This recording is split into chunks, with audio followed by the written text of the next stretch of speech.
Ito ay ang horror house dito sa Baliwag, Bulacan.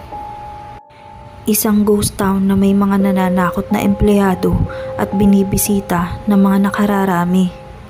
Ngunit, hindi lang ang mga bumibisita rito ang natatakot, kundi ang mismong mga empleyado dito ay nakakaramdam din ng takot dahil may nakakasama din daw silang mga totoong multo.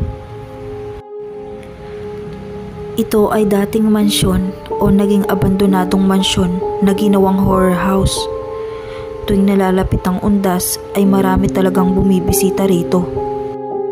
Ayon sa ilang staff ng ghost town, sila mismo ay nakakaramdam ng hindi maipaliwanag na pakiramdam. Tulad ng pagtulak sa kanila at paghawak sa kanilang mga damit. May ilang pagkakataon pa nga daw na nagpapakita ang isang misteryosong bata na bigla na lamang nawawala.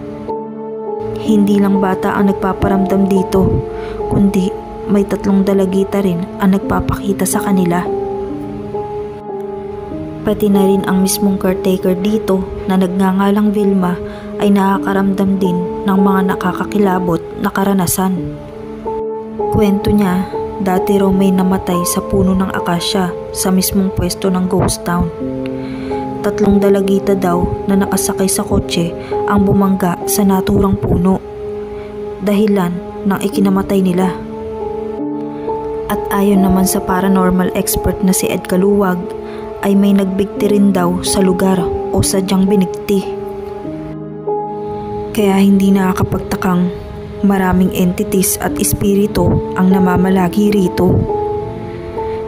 Imaginein mo kung bibisita ka sa lugar na ito, hindi lang pala mga staff ang nananakot sa'yo, kundi mga totoong multo na. Ikaw, kaya mo bang bisitahin ang lugar na ito?